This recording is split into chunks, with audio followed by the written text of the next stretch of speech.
Radio for Readers, Bookmark. This is Bookmark. I'm Marc Bernier. The nation's top authors are coming up next.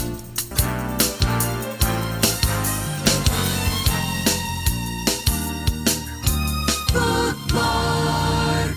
It's not too often we get someone that we can say was wronged by the United States government, but it's nice to see Valerie Plame with us to talk about her new book. This is a co-venture. Tell us about it. Thank you for having me. Yes, my co-author is Sarah Lovett. She's an established thriller writer, and our publisher put us together because I brought to it my CIA experience. Informed by that, I wanted very much to develop a strong female CIA character. Usually they're sort of paper dolls. And Sarah, it turns out that we both live in New Mexico, although we don't see each other very much. She really understands how pacing works in a book, the craft of writing. So I like to think we both bring our strengths to the table. You're serving on several boards, I know that, while at the Santa Fe Institute. How did that opportunity come to you? The Santa Fe Institute Yeah. one? I talked myself into a job. When we first moved to Santa Fe and got ourselves settled in, we were invited to an event there, and this might have been 2009. And I remember walking out of there and telling my husband, Joe, this was the first time I was really interested in something after the CIA. I mean, it's kind of a hard bar. I love their transdisciplinary approach to the big problems of poverty, cancer, global warming. I feel very fortunate to be part of that community. I'm not there as a scientist. I do, in fact, more outreach, trying to make people understand what is there, why it matters, and why they should be involved. I know that everyone asks you to relive what you went through, and I'll keep it to a minimum because we're really here to talk about your book. But I have to ask you, I don't know anybody who didn't believe that you were just outed. I really don't. And how you and Joe carried on through all of that, I always found was an example of strength. What got you through it?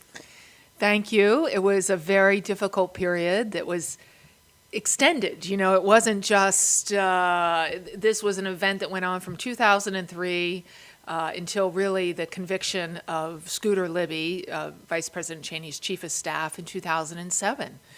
And I liken it to falling down Alice's rabbit hole, where white is black and black is white, and it was really a character assassination on both of us in many ways. How we got through it, our children, we have girl-boy twins, very small at the time. As you know, children, when you come home, they really don't want to know about your day. They really just want your love and affection. And so you got to keep it together for them. And we finally moved from Washington, D.C. to New Mexico, where we are now.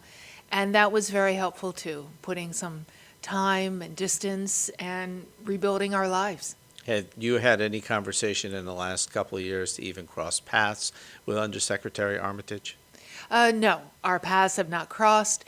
Yes, he was one of, in fact, quite a few senior White House, he was in State Department, senior Bush administration officials that leaked my name and my covert CIA identity. At least Armitage had the wherewithal to apologize, and he realized he should not have bandied about my name and my CIA identity like candy. With in his case, it was journalist Bob Woodward, but there are others definitely involved as well. Should Woodward have just not said anything? I mean, should he have not? For this story to come out, several people could have stopped it. Correct? Indeed. With Woodward, I find his actions puzzling because he came out and spoke, gave his opinion on many aspects of the leak of my name without anyone, even his editor at the Washington Post, understanding that he in fact had been a recipient of the leak of my name. And it wasn't until after the conviction of Scooter Libby that he became public and said, "Oh well, I was," because he said he didn't want to be subpoenaed and so forth. While I understand that is not a fun process, the fact remains that I don't care how precious your reputation is as a journalist, you're still a citizen first, and you do have responsibilities that go with that. I've watched both of you on Face the Nation and other places, and I know that some people try to dismiss this by saying, well, she was bringing the kids to school, everybody knew who she was. You remember. Well, yeah, I mean, that was, in fact, the whole narrative that, oh, this is all just mountain out of a molehill, everyone knew who she was, her husband's a traitor and a liar, she was just a glorified secretary, which, in fact, what a member of Congress called me, because I'm a girl. I still can't believe that. So, for us, yeah. how long, once your name was outed, how long did it take for you to peel your husband off the ceiling? That's what I want to know.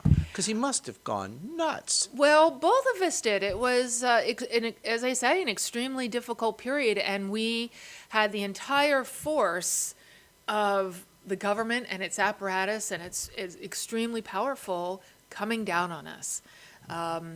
In different ways. It wasn't just one of us, and both of us in different ways were affected. So we just, and of course, for a couple years, I could not speak publicly. I was still employed by the CIA. So my husband, Joe Wilson, really had to carry the water for both of us. And every time he said something to defend our reputations, he was accused of showboating. So it wasn't an easy period. It's a great lesson in how important it is, however. Hold your government to account for their words and deeds. Did the book serve to help settle you, your first book? First book, Fair Game, yeah, it was a catharsis in many ways. I undertook it, writing it to really for myself to go, what just happened? Yeah. What just happened there? So that served that purpose. I got finally to use my voice. Here's my story. And then with the publication of what just came out with the spy thriller, Burned, the second in hopefully a long series, Blowback came out last year, I got to develop a strong female CIA ops officer where you don't usually see that realistic portrayal. Do you have the ability to sell your story for movie rights? Or can you not? I mean, is everything that you do, can it be put into film? Oh, I hope so. I hope there does seem to be interest, so we'll see. But of course, my books still need to go through the agency review process so that there's no classified information. It's realistic, but not classified. When you're doing a novel, how hard is that?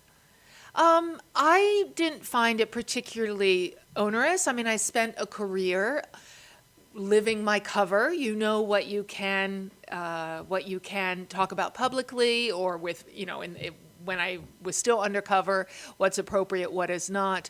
I have dealt with so many characters along the way. It was really fun to put them into a composite character, several that show up. In Burned, there's a lot of, it's informed, of course, by my CIA experience. My expertise was in nuclear nonproliferation, so that is still of great interest to me. When people come, you just did a book signing, I think, downstairs. That's correct. What do they say to you when they're in line? When they get to those few words they get to speak to you, what do they say to you? Well, I do seem to attract a lot of very interesting people. How do I put it? There's always Are they doubting? No, there's always the conspiracy-minded folks. But now, for the most part, people are very kind. They say, thank you for your service to our country. Because we really are, we have shifted here in 2015 to, I think, the majority of Americans believe that our war in Iraq was a terrible error. That's in sharp contrast to where we were in 2003, 2004, when my identity was betrayed, where the majority of Americans thought that Saddam Hussein was responsible for 9/11. I don't know where they got that crazy idea. Oh, I know, the White House. But, time and seeing how it's played out have turned people to go, maybe it wasn't the best idea we ever had. Fast forwarding, you watch as now 1,500 additional troops to be sent by this president are going to go. How do you feel?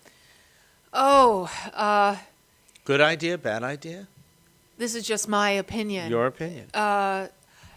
It's so painful. I have to say, as a parent, if I had lost a son or daughter in fighting in Iraq, in Fallujah, and now we see ISIS steadily but surely taking over increased amount of territory, and we're seeming to ratchet up again. I mean, it is shades of Vietnam, where military advisors were sent in bit by bit by bit, and the next thing you know, 50,000 Americans are dead. We haven't reached that number yet, but... You worry about military creep? Yes, of course. I mean, we've been at war for over a decade. And the challenges are as steep and as confounding as ever. I look at all of the people that have come and gone through the agency and supervised the agency. How do you like to leave your feelings about being with the agency? Had this not happened, how long did you see yourself still working there? If you could have waved the magic wand. I love my career, and I was really proud to serve my country. Sure, there's a lot of bureaucratic nonsense, but you try to, minimize that, and you focus on doing the job. I derived great satisfaction from making sure bad guys don't get nuclear weapons. If none of this had happened, I would be overseas now in a covert capacity, working on these issues, making my government salary, and be very pleased with that. But it didn't turn out that way. When I have these conversations, I also like to touch upon the personal. How old are the twins now? They are in 9th grade. Wow. Yeah. What did it do to them, or did it not affect them? What you've gone through? Well, Did they we say, don't "Mom, know. There why may is be therapy in their future. They are happy kids. They do well in school, do well in sports. But seriously, since they were 3 years old, they have had this as part of their world, and I want to be sure that they continue to process it and move into young adulthood, understanding what their parents did, and when we couldn't always be as present for them as we would have liked. You could have gone anywhere, and yet you choose Santa Fe. Do you believe? I think the answer is yes, but Santa Fe to raise the kids, that's in the best interest of them? Yeah, it's a beautiful place in the world. There's a real intellectual life there, historical, artistic. For me personally and my husband, we've lived all over the world and moving every couple years for our careers. And this is the first time for both of our adult lives that we've put roots down in a community. And we're very actively engaged in issues of the state, and it feels good to go home. I travel a lot, but it feels good to go home. What's the ambassador doing with his time now? Right now, both of us, when we're not doing a ton of things, we're driving our kids around. But he does a lot of speaking. He's still engaged in bringing business to Africa, where he spent much of his diplomatic career. And he does writing. And I know that he plans to be involved. We have a 6-week-long legislative session in New Mexico, and I know he has several issues that he cares deeply about, and he'll be involved. How do you feel about your legislature in New Mexico?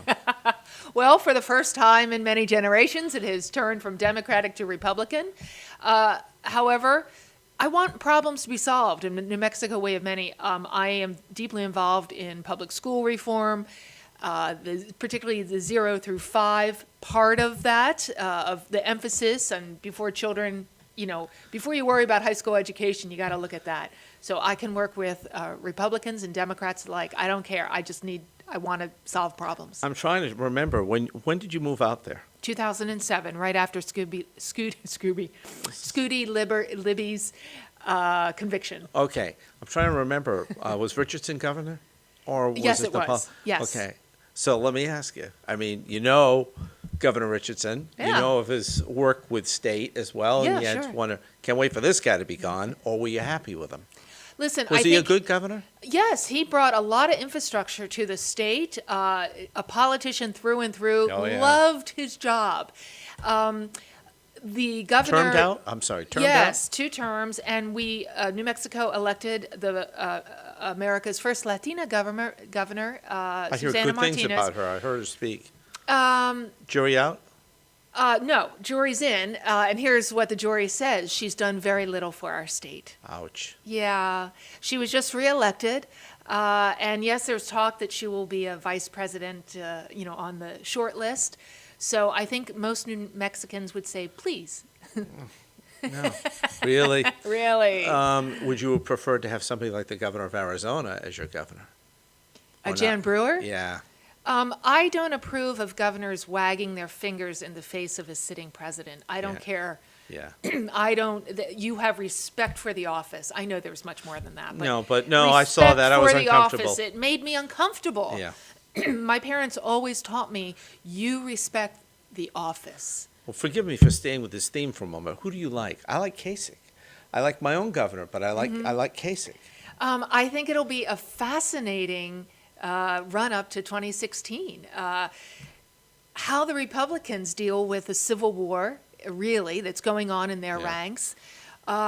We shall see over these next 2 years as they control both houses of Congress. Can they govern? Can they get anything done? But there are good governors.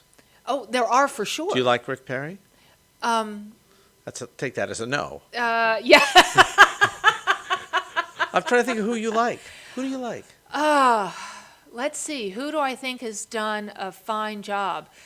Governor Brown in California? Yeah, Governor. Well, no, but he has managed to balance the budget. He's, I'm not following California politics carefully. I just saw where there was a big fight between Governor Brown and Ms. Napolitano over the how much the state is going to fund the entire UC system.